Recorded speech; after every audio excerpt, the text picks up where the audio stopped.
Hi students, welcome to a brand new discussion of English creative writing.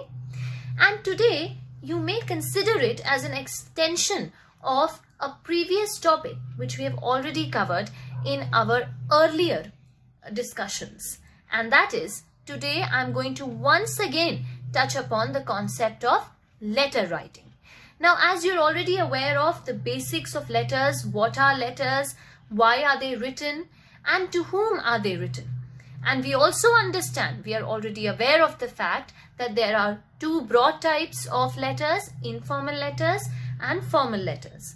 And if I remember correctly, we have already discussed at length the concept of the informal letter and what is the basic format and the usage and so on and so forth. Now today I am going to touch upon another aspect of letter writing, and that is formal letters. Formal letters by definition are letters that are written for official purposes. They are addressed to people who are either senior to us in age or experience, or written to someone whom we are not very closely related. So we don't know that person very well. Now, the major defining feature of a formal letter is that it has a very strict format and a very specific language that needs to be followed whenever you are drafting a formal letter. This is very different from what we have done in the informal letter, wherein we were free and flexible to mold the content of the letter according to our needs. For formal letters, all formats are fixed. Now, just like other kinds of letters, formal letter is an umbrella term, which means that when I talk about formal letters, I am also talking about different types of formal letters that exist because of the different usages that the formal letters may be put to. While there are many usages, for example, we have a complaint letter, a letter to place order, letter of enquiry, and so on and so forth. The most basic and the most commonly used form of formal letter is known as the application letter. Now, the application letter is very, very common, and it is very easy to write also. And that is why it is very, very popular in terms of its official use. Now, let us discuss what exactly is an application letter. An application letter, by definition, is a letter that we write with the aim of placing a formal request, okay, or seek some kind of a formal permission from someone, So we write an application when either we seek some assistance, we want to do something, or we are trying to ask for something that is not usually there. We ask for something on a special request, and it is a formal permission also, and it is a formal request that we make. Now, applications are also formal letters, so the basic fundamental idea of the application remains the same. However, format-wise, there is a slight difference. For example, as I have already told you, that a standard format of the formal letter is that there will be a sender's address. On the left-hand side of the page, the sender's address, that is your address, the person who is writing. Then we leave a line and we write the date. We can either write the date wherein we mention the full month, for example 23rd October 2020, or we write it like 23/10/2020. Both formats of the date are formally considered. So any one we can use to write in the application. And in that, we are writing the sender's address, as I have already told you, in the first 3 lines on the left hand side. Then we leave a line and we mention the date on which we are writing the application. This till till here we are talking about a standard format. I will tell you the slight differences that are there in an application. So as I've told you, in the format of a formal letter, we have the sender's address, the date, then we leave a line and we have the receiver's address. The receiver's address, that is the address of the person who is receiving your letter. So the person you are writing to, that's the receiver's address. And you will also mention the receiver's post, the designation. So if you're writing to the principal of a school, you will write the principal. First you'll mention the designation of the person, the principal. Then below that you will mention the full address of the school in 3 lines. Then after that you will mention the subject.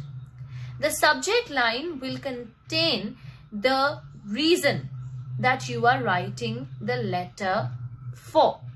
For example, if you're writing a formal letter talking about some issue in the school, then you will say highlighting the need for more cleanliness within the school campus.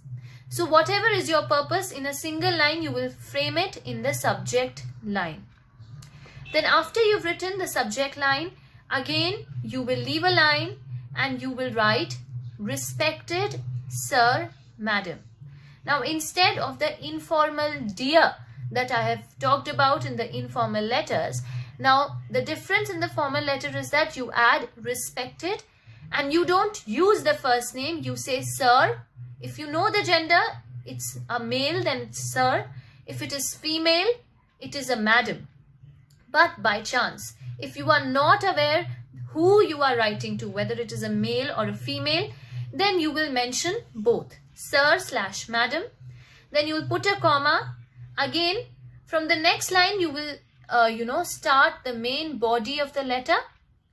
Mention whatever it is in 1 paragraph or so, following the introduction, body, conclusion format. And in the end, you will have the complimentary close, thanking you with regards. Okay. And then finally, your final, closing, in which you will have your name and your details down below. If you have a designation, then you will have the name and the designation. Now, I have already discussed with you this basic standard format of a formal letter which does not change. However, the application letter is slightly different. The application letter, as I have already told you, is there with the aim of placing a request or seeking a permission for something. So, let us take the example of a leave application. For instance, you are at school, you are a student, and for some reason, you want to apply for, say, 1 or 2 days of leave.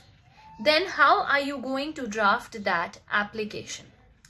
The one thing that you have to remember, which is making the application different from the standard formal letter, is its format and its set subject line and language structure. Let me give you an example.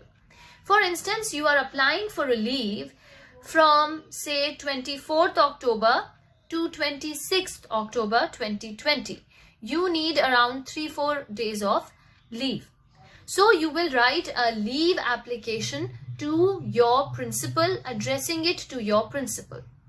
Now let us discuss the format in that case then.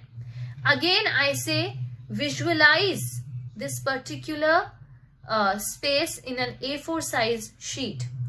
Again, the entire format, just like a formal letter, will be left aligned. It will not be on the right hand side, but it will be on the left hand side. Everything will be on the left hand side. So from the left hand side, the first thing in an application that you need to write is the receiver's address.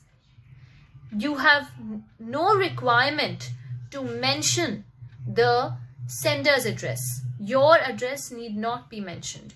You will start with the receiver's address. So if you're addressing the application to the principal, then you will actually say the principal. Say if you're writing to our school only, so you write the principal, Sapphire International School, and you will give the full address in 2 or 3 lines. Left hand side on the top, that is the receiver's address. Okay, then you will leave a line and you will mention the date. As I have already told you, there are 2 formal standard ways to mention the date. Either you mention the date like 23rd October 2020, you mention the full month and you mention the full year. There is another way in which you can write 23/10/2020 in numeric form, DDMMYYYY. So your way is either you write the word or you write the numbers, any which way that is convenient to you. So you will mention the date after the receiver's address. After the date, you will again then mention the subject line. Now for any application, the subject line remains standard, by which I mean you will always start the subject line by stating application for. So it has to be specified that it is an application. So as I've already told you, if you need a leave from the 24th to the 26th of October, then that is what is going to be your subject. Application for leave from, and whenever you are applying for leave, you will have to mention the date. So for instance, I've already told you 24th to 26th. All such details will already be mentioned in your question. And if it is not mentioned in the question, you will have to make it up. But there are few details that are very, very important whenever you are drafting an application. Now, application also is drafted for several reasons, but for you, the most relevant one happens to be the leave application at your level. So, application for leave from, and you will mention, so if it is 24th October to 26th October, then you will mention 24/10/2020 to 26/10/2020. This one crisp short line will be there right in the subject line. So the next one is your salutation. That is, after the subject, you will leave a line and you will begin with the salutation. Salutation, I've already told you, like a formal letter, it will be respected. Now, if you're aware that your principal is a female or a male, then accordingly, you will mention respected madam or respected sir. Or if you are not aware of, the exact gender of the person you are writing to, you will mention sir/madam. And then you put a comma, and from next line onwards, you will start with the body of the letter. Now, as I've already told you, body of the letter will follow the standard format of introduction, body, conclusion. Now, what exactly are we planning to write in that application? That is very, very important. Now, the body will also begin in a very, very standard way, by which I mean the first line of your application is always going to be kindly note that due to. Now, since you have already mentioned that it is a leave application in the subject, the reader already knows that you are going to ask for permission to be granted leave. So we are already aware of that. So right from the very beginning, you will mention the reason. Your first first few lines, 2 or 3 lines, will have to have the reason, which is very, very major. So if, for example, you have to attend your sister's wedding and that is why you need the leave from 24th to 26th, then you will just mention kindly note that I will not be able to attend school, okay, since I need to attend my sister's wedding from. Now again, you will mention the dates, that 24th 10/2020 to 26/10/2020. Kindly grant me leave for the same. So if you are going outside the city, then you will mention where you are going, or you can just say out of town, or in another city you will mention the name of the city. Just remember, to mention the required details in an application. If your application does not have the correct details, then it will not be able to convince the reader that you are stating a genuine reason. And finally, you will say, kindly grant me leave for the same. And again, after that, you will mention, again leaving a line, you will say, thanking you with regards. You can say, yours sincerely, your truly, whatever is the, formal way of addressal. I'd say, thanking you, yours sincerely. And then finally, you will mention your name. Now, since you are a student and you have to mention, who you are, then you will also mention the class, the section, and the roll number that you have. Very important. These are the details that you need to put in as a student right there. And it will also be wise for you to mention right at the beginning of the application, kindly note, you will mention your name, for student of your school, and this is to inform you that I would not be able to attend school from 24/10/2020 to 26/10/2020 due to my sister's wedding in, for example, if your wedding is in Kolkata. Okay, now kindly grant me leave for the same, and then you will say, thanking you, sincere regards, name and your details, class, section, roll number. Very, very important. Also, I'm telling you, everything needs to be on the left hand side. Very crucial. Most of you make the mistake of moving your name at the end to the right. Don't do that. Everything is supposed to be on the left hand side. So do keep that in mind. Now, application is something that will come to you with practice. So I suggest that you practice this as much as you can, and do remember the details that you need to add in the application. And it is a request. So keep your language very, very polite, and always keep your application limited to only a single paragraph. Don't make it too long. Don't make it too complicated, or else it will not work, because you need to convince the person that whatever you are stating is true and correct. So these are a few tips that I have given you on application writing, and this was a very introductory basic discussion. I hope it has aided your understanding, and as always, there is an associated planner which I have given. There is also a practice question that is there, which is something that you will enjoy doing. There is also a sample application for your reference, so that you can connect to what I am saying and you are able to understand it better. Thank you for listening, students. Have a great day ahead.